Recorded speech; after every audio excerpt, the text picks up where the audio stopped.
ஜூலை மாதம் 30ஆம் தேதி பொது காலத்தின் 17ஆம் வாரம் செவ்வாய்க்கிழமை. முதல் வாசகம் இறைவாக்கினர் எரேமியா நூலிலிருந்து வாசகம்.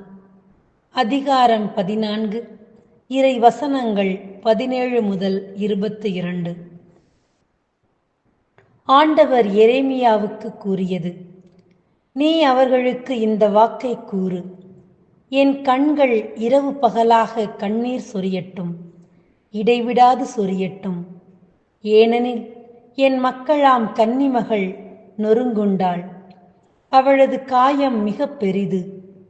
வயல்வெளிகளுக்குச் சென்றால் இதோ வாளால் மடிந்தவர்கள், நகரில் நுழைந்தால் இதோ பசியால் நலிந்தவர்கள். இறைவாக்கினரும் குருக்களும் தங்களுக்கு முன்பின் தெரியாத நாட்டில் அலைகின்றனர். நீர் யூதாவை முற்றிலும் புறக்கணித்து விட்டீரா? சீயோனை உள்ளம் வெறுத்து விட்டதா? நாங்கள் குணமாக முடியாதபடி ஏன் எங்களை நொறுக்கினீர்? நாங்கள் அமைதிக்காக காத்திருந்தோம், பயனேதும் இல்லை. நலம் பெறும் காலத்தை எதிர்பார்த்திருந்தோம், பேரச்சமே மிஞ்சியது. ஆண்டவரே, எங்கள் குற்றத்தையும் எங்கள் மூதாதையரின் தீமையையும் நாங்கள் ஏற்றுக்கொள்கிறோம். நாங்கள் உமக்கு எதிராய் பாவம் செய்தோம். உம் பெயரை முன்னிட்டு எங்களை உதறித் தள்ளாதீர். உம் மாட்சிமிகு அரியணையை அவமதிக்காதீர். நீர் எங்களோடு செய்த உடன்படிக்கையை நினைவு கூரும், அதனை முறித்து விடாதீர். வேற்றினத்தாரின் தெய்வச் சிலைகளுள் மழை தர வல்லது எதுவும் உண்டா? வானங்கள் தாமாக மழை பொழிய முடியுமா? எங்கள் இறைவனாகிய ஆண்டவரே, நீர் அல்லவா அதை செய்யக்கூடியவர். நாங்கள் உம்மையே எதிர்நோக்கியுள்ளோம், ஏனெனில் இவற்றை எல்லாம் செய்பவர் நீரே. ஆண்டவரின் அருள்வாக்கு. இறைவா, உமக்கு நன்றி. செய்தி வாசகம். மத்தேயு எழுதிய நற்செய்தி பிரிவு 13, இறை திருவசனங்கள் 36 தொடங்கி 43 முடிய. அதன் பின்பு இயேசு மக்கள் கூட்டத்தினரை அனுப்பிவிட்டு வீட்டிற்கு வந்தார். அப்போது அவருடைய சீடர் அவர் அருகே வந்து, வயலில் தோன்றிய களைகளை பற்றிய உவமையை எங்களுக்கு விளக்கி கூறும் என்றனர். அதற்கு அவர் பின்வருமாறு கூறினார்: நல்ல விதைகளை விதைப்பவர் மானிட மகன். வயல் இவ்வுலகம். நல்ல விதைகள் கடவுளின் ஆட்சிக்கு உட்பட்ட மக்கள், களைகள் தீயோனை சேர்ந்தவர்கள்.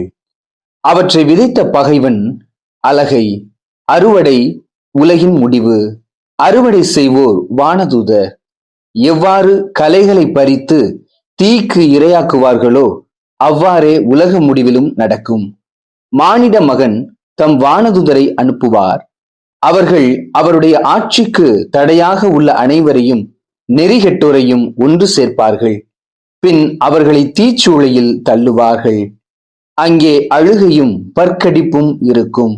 அப்போது நேர்மையாளர் தம் தந்தையின் ஆட்சியில் கதிரவனைப் போல் ஒளி வீசுவர். கேட்கச் செவியுள்ளவர் கேட்கட்டும்.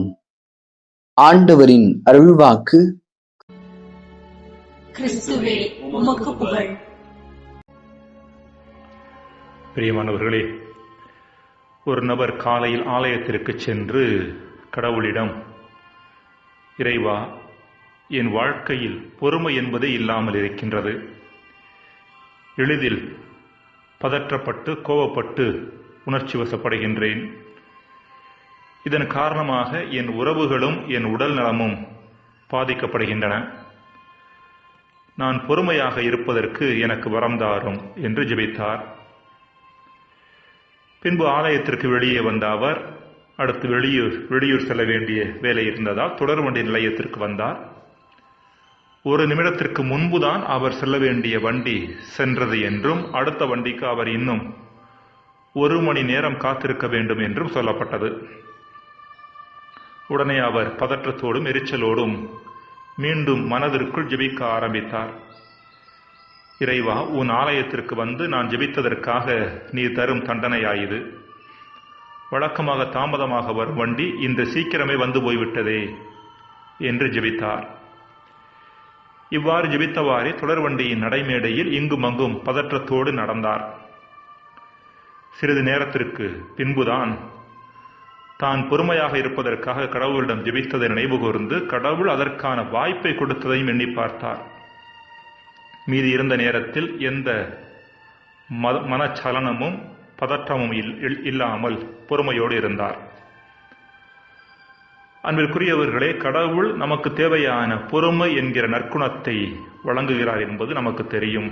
அது மட்டுமல்ல, அவரும் தன்னிலே பொறுமையானவராக விளங்குகிறார். இதை விளக்குவதே இன்றைய நற்செய்தி. கடவுள் நம் குற்றம் குறைகளுக்கு உடனுக்குடன் தண்டனையை தராமல் பொறுமையாக இருக்கின்றார். உடனுக்குடன் தண்டனை என்ற அணுகுமுறையை கடவுள் மேற்கொண்டார் என்றால் உலகம் எப்படிப்பட்டதாக இருக்கும் என்பது நினைத்து பார்க்க முடியாத ஒன்று. அரசன் அன்று கொல்வான், தெய்வம் நின்று கொல்லும் என்பது நாம் அனைவரும் அறிந்த பழமொழி. விவிலியத்தில் பல பகுதிகள் கடவுளின் பொறுமையை பற்றி பேசுகின்றன. நெகேமியா 9:17 தயை, சாந்தம், இரக்கம், நீடிய பொறுமை மற்றும் பரிவிரக்கம் கொண்டவர் கடவுள் என்று வாசிக்கிறோம். அதேபோல திருப்பாடல் 103:8 ஆண்டவர் இரக்கமும் அருளும் கொண்டவர், நீடிய பொறுமையும் பேரன்பும் உள்ளவர் என்று வாசிக்கிறோம். மேலும் சாலமோனின் ஞானம் 15:1 எங்கள் கடவுளே, நீர் பரிவும் உண்மையும் பொறுமையும் உள்ளவர் என்று வாசிக்கிறோம். அன்பிற்குரியவர்களே, கடவுள் இவ்வாறு பொறுமையாக இருப்பதற்கான காரணம் களைகள் என்றாவது கோதுமைகளாக மாறிவிடாதா என்ற ஆசையினாலும் எதிர்பார்ப்பினாலும் தான். அதாவது மனிதர்களாகிய நாம் நம்மிடம் உள்ள களைகளாகிய பாவங்களை தூர எறிந்துவிட்டு நல்ல மனிதர்களாக மாறிவிட மாட்டோமா என்கிற எதிர்பார்ப்பினால்தான். புனித பேதுரு தான் எழுதிய 2வது திருமுகம் பிரிவு 3 இறைவசனம் 15 இவ்வாறு சொல்லுகின்றார்: நம் ஆண்டவரின் பொறுமையை மீட்பு என கருதுங்கள் என்று சொல்லுகின்றார்.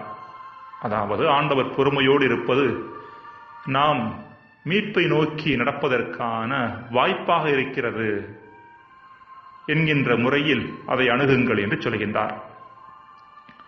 கடவுள் நம் குற்றம் குறைகள் மட்டில் பொறுமையாக இருந்தாலும் நாம் நம் குற்றங்கள் மட்டில் பொறுமையாக இருப்பது ஆபத்தானது. பின்னால் நம்மை திருத்திக் கொள்ளலாம் என்ற எண்ணம் மோசமானது. ஒரு கதை சொல்வார்கள். தலைமைச் சாத்தான் ஒரு முறை தன் பரிவாரங்களோடு கூட்டம் நடத்தியதாம். மனிதர்களில் பலர் கடவுள் பக்கம் திரும்பிக் கொண்டிருக்கின்றார்கள். மேலும் நரகத்திற்கு வரும் நபர்களின் எண்ணிக்கையும் குறைந்து கொண்டிருக்கிறது. எனவே என்ன செய்யலாம் என்பதை பற்றி விவாதிப்பதற்காக அந்த கூட்டம் ஏற்பாடு செய்யப்பட்டிருந்ததாம். ஒரு சாத்தான் எழுந்து மனிதர்கள் மனமாறுவதற்கான முக்கியமான காரணம் கடவுள் நம்பிக்கையே. எனவே கடவுள் இல்லை என்கிற செய்தியை பரப்பிவிட்டோம் என்றால் அவரில் நம்பிக்கை கொள்வோரின் எண்ணிக்கை குறையும் என்று தன் கருத்தை வெளிப்படுத்தியது. உடனே மற்றொரு சாத்தான் எழுந்து அதெல்லாம் நடக்காத காரியம். காரணம், பிறக்கின்ற ஒவ்வொரு குழந்தையுமே கடவுளை பற்றிய உணர்வோடு தான் பிறக்கிறது. வேண்டுமானால் மோட்சம் என்ற ஒன்று இல்லை, அது வெறும் கட்டுக்கதை என்ற செய்தியை பரப்பிவிடலாம். காரணம், மனிதர்களில் பலர் நல்லவர்களாக வாழ்வதற்கான முக்கியமான காரணம் தங்களுக்கு மோட்சம் கிட்டும் என்ற ஆசையை என்று மொழிந்தது. அப்பொழுது மற்றொரு சாத்தான் எழுந்து இதுவும் சரியான யோசனை அல்ல, காரணம் தாங்கள் இப்பொழுது அனுபவிக்கிற மகிழ்ச்சியை விட மேலான பேரின்ப மகிழ்ச்சி உள்ள இடம் ஒன்று உண்டு என்பதை எல்லோரும் ஆழமாக நம்புகின்றனர். வேண்டுமானால் ஒன்று செய்யலாம், வாழ்நாள் மிகவும் நீண்டது, எனவே உடனடியாக மனமாற வேண்டிய அவசியமில்லை, மெதுவாக மனமாறிக்கொள்ளலாம் என்ற ஆசையை மனிதர்களில் தூவலாம். மனிதர்களும் தங்கள் மனமாற்றத்தை தள்ளி போட்டு இறுதியில் பாவிகளாகவே மடிவார்கள் என்று சொன்னதாம்.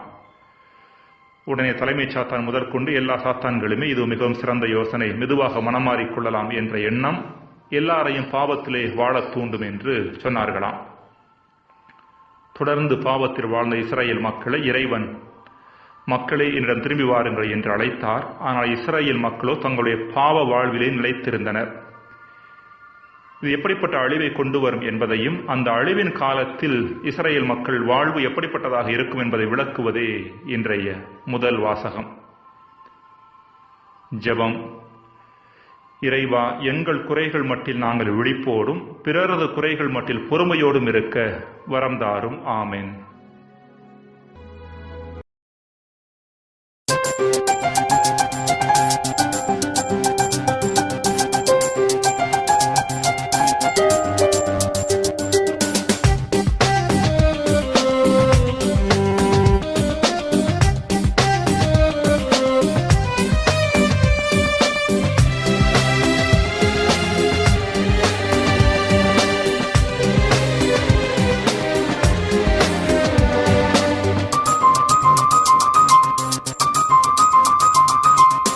அளவில்லா இரக்கமும் கருணையும் நிறைந்த இரக்கத்தின் ஆண்டவரே,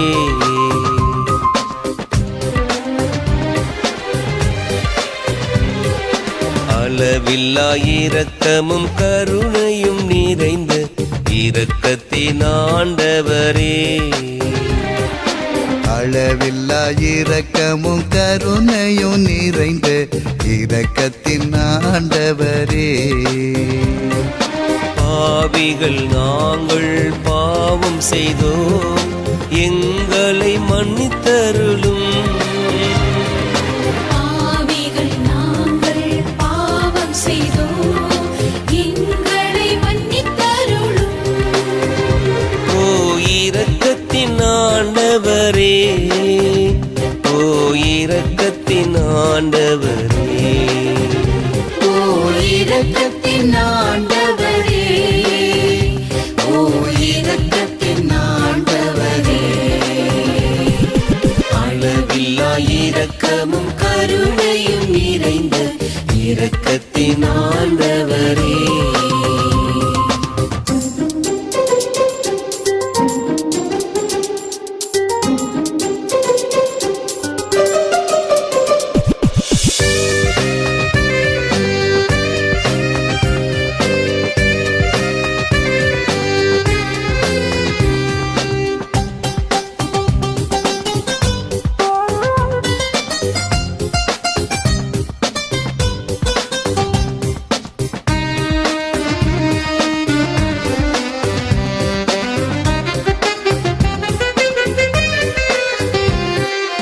அன்பின் சுடரே, அருள் பெரும் ஜோதியே, ஆகமென்னில் எழுந்திடவாராய்.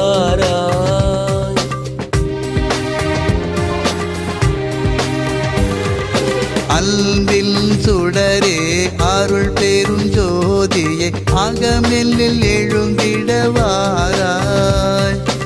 எல்லா ஞானமும் ஆற்றலும் அறிவும் தந்தெம்மை தேற்றிடவாராய். எல்லா ஞானமும் ஆற்றலும் அறிவும் தந்தெம்மை தேற்றிடவாராய். ஓ இரக்கத்தின் ஆண்டவரே, ஓ இரக்கத்தின் ஆண்டவரே, ஓ இரக்கத்தின் ஆண்டவரே, ஓ இரக்கத்தின் ஆண்டவரே. அளவில்லா இரக்கமும் கருணையும் நிறைந்த இரக்கத்தின் ஆண்டவரே.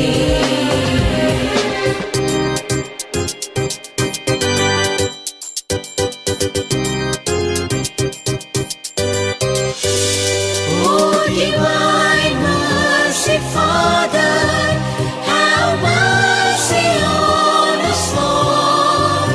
Oh, divine mercy, Father, have mercy on us all.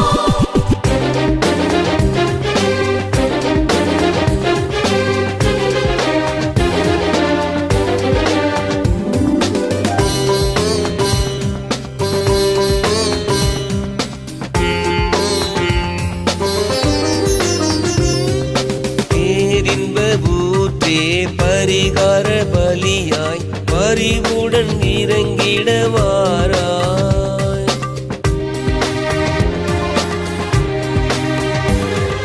பேரின்ப ஊற்றே, பரிகர பலியாய் அறிவுடன் இறங்கிடவாராய்.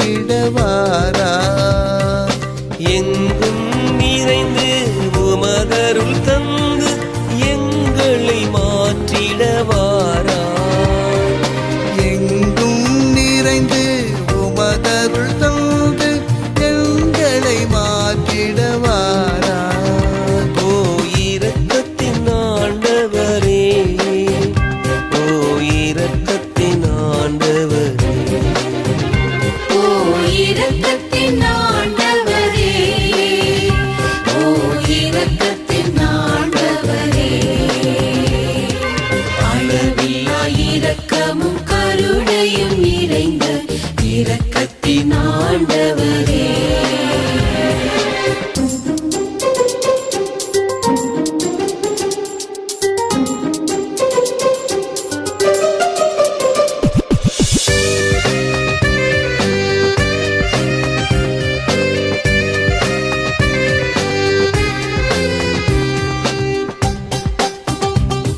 அளவற்ற மாட்சியும் பொறுமையும் நிறைந்த இறைவனின் திருமகன் நீயே.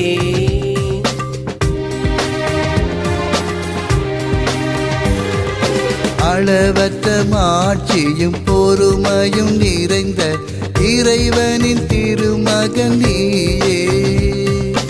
இதயத்தில் தாட்சியும் சாந்தமும் தந்து உம்முடன் இணைத்திடவாரா. இதயத்தில் தாட்சியும் சாந்தமும் தந்து உம்முடன் இணைத்திடவாரா. ஓ இரக்கத்தின் ஆண்டவரே, ஓ இரக்கத்தின் ஆண்டவரே, ஓ இரக்கத்தின் ஆண்டவரே, ஓ இரக்கத்தின் ஆண்டவரே. அளவில்லா இரக்கமும் கருணையும் நிறைந்த இரக்கத்தின் ஆண்டவரே. அளவில்லா இரக்கமும் கருணையும் நிறைந்த இரக்கத்தின் ஆண்டவரே. பாவிகள் நாங்கள் பாவம் செய்தோம், எங்களை மன்னித்தருளும். பாவிகள் நாங்கள் பாவம் செய்தோம், எங்களை மன்னித்தருளும். ஓ இரக்கத்தின் ஆண்டவரே, ஓ இரக்கத்தின் ஆண்டவரே, ஓ இரக்கத்தின் ஆண்டவரே, ஓ இரக்கத்தின் ஆண்டவரே. அளவில்லா இரக்கமும் கருணையும் நிறைந்த இரக்கத்தின் ஆண்டவரே.